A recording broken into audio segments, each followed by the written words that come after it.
My daughter did not take her first step until she was 16 months. And then she didn't walk again. She took her next step at 19 months and she fully started walking.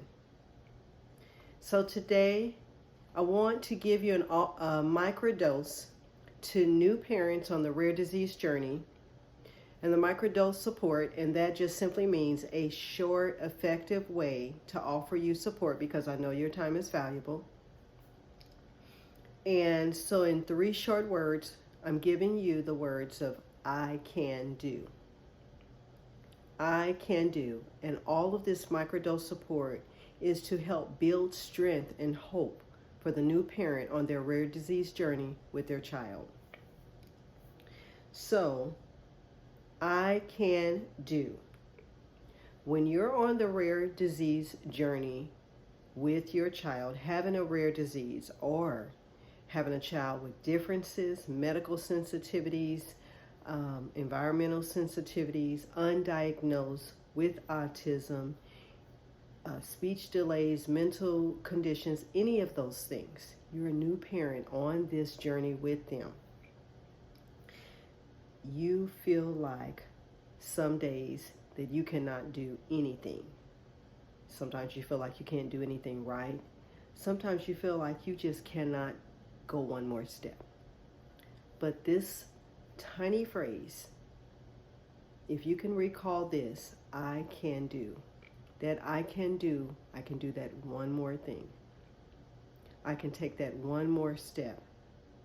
Because when you try to take all of it and be Superwoman and do more than what you can do, it's too overwhelming.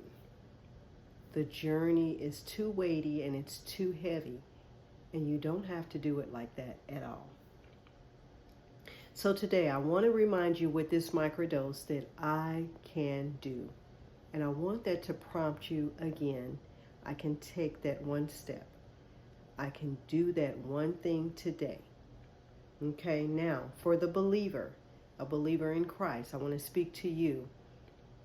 You are familiar, most likely, with the scripture Philippians 4:13. I can do all things through Christ who gives me strength. So I want you to lean into that verse in your I can do, because you're drawing your strength from God. Now, going back to I can do. You don't have to do everything, but you can just do that one thing. So today, now, I didn't bring my calendar in here with me, but I keep a whole calendar because I want to write down that one step or that one thing that I did do, so that when I go back and I look at the progression that I've made, because I have built a progressive habit of that one thing or that one step that moves me forward positively on my child's rare disease journey. It's encouraging, it's enlightening. I draw strength from that as well, and I'm encouraged, and I can encourage other moms. So I want to just share a short story that I had talked about at the beginning, that I actually started, was that my daughter did not walk she didn't take her step until she was 16 months. And so many people began to tell me that you need to begin thinking about getting her a wheelchair. And I thought about it, but I was not ready to go down that path, because for me at that time, I wanted to believe that my daughter would walk. And I can be honest with you, and I'm always wanting to be real with you, especially about being on this journey. There will be times that you will want things that you will not get. They will not manifest. And that's okay. And it's okay to want things, to desire those things, to aim for those things. But there are going to be some things that you just will not get. Some of us will want our kids to live through a medical crisis, and it just will not happen. There's nothing with having hope. There's nothing wrong with praying for something. But ultimately, and on this channel, I believe that God is the ultimate decision maker. but nothing wrong for me wanting the goal or aiming for something higher and hoping for something much bigger. But in this case, I wanted my daughter to walk, and so I worked toward that. And I made the decision to go out and take her to the mall and to walk hand in hand with her to help her to gain that strength and mobility that she needed. She never crawled. We worked with her and worked with her, and it's just something that she could not accomplish. Her neck muscles were too weak. She had something called hypotonia, and she just didn't have the strength, the body strength, to hold herself up to crawl. And so she took her first step, 16 months old, on Christmas Day, did not take another step after that, but we continued to work with her. And at 19 months, she actually walked, and that was a day, right?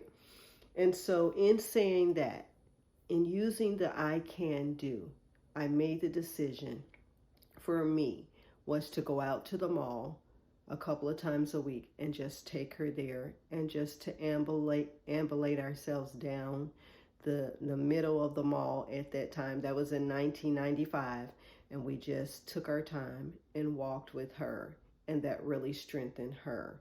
That was something we chose to do, just that one action each and every day, and that moved her forward in her progress and moved me forward in my mindset that I was doing something, a positive step. Now, I have another issue that I'm working with right now. My daughter's 30 years old. She was born with a rare genetic condition. She was born failure to thrive. She was not supposed to have a great quality of life, but you know what? Now she is part of a 9-month internship at one of the largest hospitals in the world here in our state. And so I'm excited for her to learn some job duties and skills that she'll be able to translate into a paid position eventually. And so we're so proud of her for doing that. And so in what I want to share with you is that currently she lives in a home with supports, 24-hour supports, and she's been living in that home for 2 years.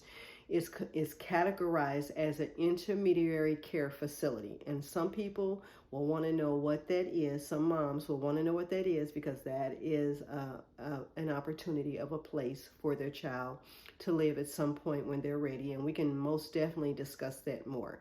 But she started out in what's called an ICF, or intermediary care facility. She started out there after going through a very serious medical crisis that almost cost her her life several times. Going into the simple medical procedure she had, 40 minutes later, she was on life support. And so going through rehab, all of that, learning to walk, talk, eat, she moved into this ICF to live, because that was the 24-hour care supports that she needed at that time. Now she needs to move to independent care, community living. And so I'm on the search to find that new home for her. And she's open to it as well, because now she is going through this opportunity, participating in this opportunity with the hospital to go out Monday through Friday, 8 to 2, really to 3 o'clock. She is on the job, learning job skills to help other families and their children going through medical crisis. And so moving from an ICF, a home that really you need more support than what she really needs, because she's more independent. So we're transitioning her to that home. So my I can do moment, that one thing, that one step for me now is I have a list of all the homes in my state. And so to go through that list and make a decision, because they're in various locations, seeing what they have to offer, my one step is to go through that list this week and determine which ones I'm going to begin to look at, to step out, to visit, to observe, and to talk and connect with these people to determine what's a good fit. So basically, I'm just going through the list, Other than that, it's too overwhelming. I'm not doing a whole lot, but going through a couple of pages of this sizable list this week. Okay, that's my goal. I'll report back on it and let you know. But in the comments, if you would tell me what that one step or that one thing that I can do, that you can do, and let us all know so we all can be encouraged and we can cheer you on. Okay, so let's break the myth now of doing it all. We don't want to come on here. We don't want to approach the rare disease journey with our children as Superwoman. And I tell you that from a person who's been on this journey for 30 years. My daughter is 30 years old. She turned in August. Now, I've been a caregiver for 30 years. I've helped other families on the same journey for basically, I would say I started 27 years ago helping families. And so when I see a mom who's brand new to the journey and she is so ambitious, she want to get it all right. She even is a perfectionist. I can definitely tell you that was me. And you don't want to approach it like that because you need to pace yourself. The journey is as long as the life of your child. And so you want to walk in a way that is not going to burn you out. So, breaking the myth of doing it all. There's a lot of pressure to do it all. There's a lot of pressure to show up a certain way, to understand the medical terms immediately surrounding your child's diagnosis. There's a myth to be the perfect advocate for your child at every doctor's appointment. And then all of that and keep your household running optimally is absolutely impossible and not required at all. And so I want to do some reframing. I want you to know, and I want you to really resonate with this, that you were not meant to do all of this. You just were not meant to do all of this, to have this child with a rare condition, to have other children in your household, to have the doctor's appointments and not the full understanding of your child's rare condition, and then to try to run your household and to just keep it all together. You're not. It's impossible. And you will fail miserably, and you'll feel more guilty and more discouraged behind it. So I like the idea of the microdose of I can do. I can do that one thing. I can take that one step today. And if you track it on a calendar, and at the end of the month, and you go back and you look at the progress that you've made of that one thing that you've consistently done, you'll be super proud of yourself. So, an example of that one I can do that one thing is I can do today's doctor's appointment. I can do tonight's bedtime routine. And I can do a 5-minute reset for myself as a caregiver and as a mom. Now, the benefits of living in the I can do. Emotionally, it lowers your anxiety because you're not carrying tomorrow's weight. You're not rushing in tomorrow and thinking about, oh, I got to do this and this and this. But you're settling in and you're saying, you're building a foundation that's stable, that's saying, I can do this today. I can do that today. Okay? Also, I can do that one step, that one thing. It builds momentum, just like the progress that I talked about earlier. I can do. And when you look at that calendar after 30 days and you look at the progress, the positive progress and the positive trajectory that you've made for your child, you will be proud of yourself. That one small step leads to larger step. Relationally, it frees you to be more present with your child. You're not just a caregiver all over the place, but you are chunking out periods of time to just be a mom. Just show up as a mom, not as somebody dispensing medicine, not as someone changing a diaper, not as someone speaking trying to and I laugh because I think about my own self, do some speech remediation with your child. No, it gives you the opportunity to show up just as mom, which is so needful. And on this channel, I want to talk more about the distinction of mom and caregiver to you. Being a new mom, you definitely need to separate the two.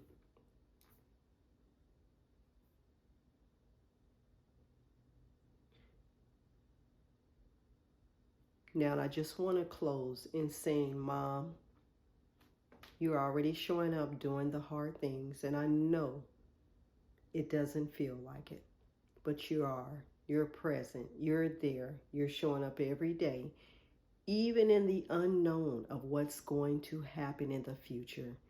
I know sometimes anxiety builds, but stay on the path of I can do. For believers, I can do all things through Christ. And that doesn't mean it all at one time. But each day that you show up, I can do all things. You may not feel strong right now, but the way that you show up in the unknown is actually the strength. And you'll look back one day and you will be amazed at how far you've come, how far your child is thriving. So if you like, you can repeat this mantra. I can do today, I can do more. I can do one more phone call, I can do one more hug with your child. I want to give you a call to action. I want you to take action and engage with me. Comment below one thing that you can do today that makes you feel stable. I want you to share this video with another parent that you believe feels that needs this the most. Please subscribe to this channel. Keep coming back as a new parent. You need on the rare disease journey. I know I need guidance. I know I work with other families that have said they need guidance, they need direction, they need support, they need encouragement. They don't know what to do, how to do. You can come right here each week to get the support that you need. Leave in the comments what other videos that you would want me to speak on. I'd be glad to do those. 30 years of experience and support. I wish I had me 30 years ago. Okay, so know that you're not on this journey alone at all. You don't need to be. There's so many resources available. If you're looking for a resource for your child in your state, let me know. I'll be glad to help you out. If you need some support in some other areas, I'll be glad to help you as well. I'm on the journey with you. See you till next time.